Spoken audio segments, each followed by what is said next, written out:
First off, how did it come to an idea to make a movie like this? A movie like this is the toughest question actually, but it's quite easy. I made this short film called Trieste Is Ours, which was nominated for Student Academy Awards. It was also about the Yugoslavia and our common past. So the idea for my first feature film was, okay, let's do something more with Yugoslavia. And something edgy, and something that people are going to be looking in the movie theaters and thinking, what have I just saw?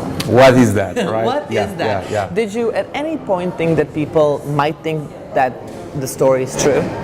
Yeah, I mean, it's not so easy to say what's fiction, what's real, right? Because we wanted to tell something new about Yugoslavia. We wanted to tell something that people have never heard before of.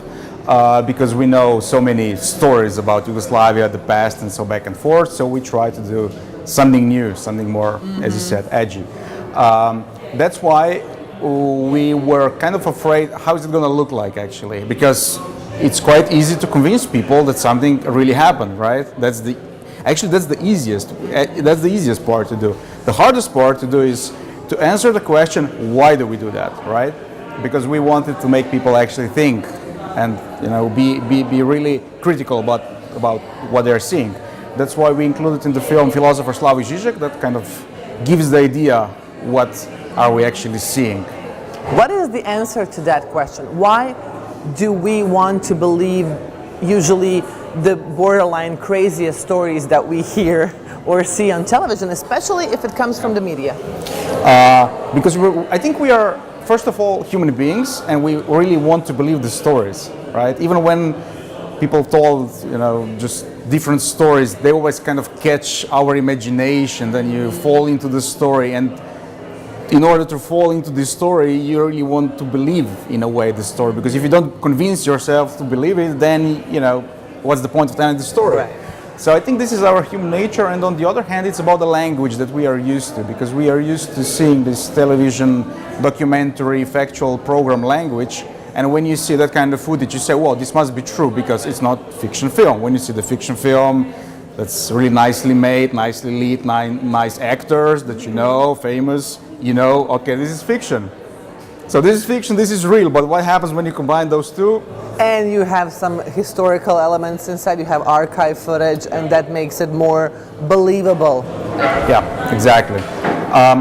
What we wanted to do is to really use a lot of footage from ex-Yugoslavia, because there is so much really great footage that was done at that time, because they shot on 35 millimeter, everywhere President Tito went, cameras were there, right? So sometimes we even had better footage from the 60s than from today, when we just shot it on HD.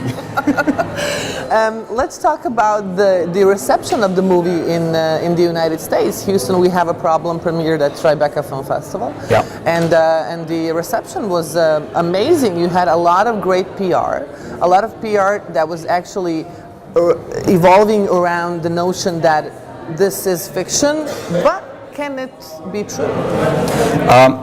Yeah, definitely the feedback was above average, very positive, especially because me as a director, I really think at the very beginning, in the pre-production, at the first stage of the idea, who is actually going to watch the film? What's the target audience? What's the target market, in a way? I don't know, it sounds a bit capitalistic, but in a way, I think you should really think about that before, right? So when we started working on this story about the Yugoslav-US relations, it was quite obvious that countries of ex-Yugoslavia and the United States would be interested in the story, right? Of course. I mean, for the US, for them it's always nice to see Nixon, Kennedy, and all their presidents that are starring in the film. So in a way, we have the biggest movie stars there. Of course, it should be interesting, right? So I guess in order to keep American audience satisfied, maybe your next movie can be a conspiracy theory. There's a bunch of them around Donald Trump. That would be funny. You would have comedy, you would have fiction, you would have conspiracy. Why not? Think about it. I just gave you an idea. Sometimes reality is stranger than fiction, they say. That is true, my friend. That would be my answer to that. No need to do a fiction movie. No need for conspiracy theories, no need for fiction. You just do the documentary and that's just fine. turn on CNN and that's it. Exactly. Thank you very much. Thank you.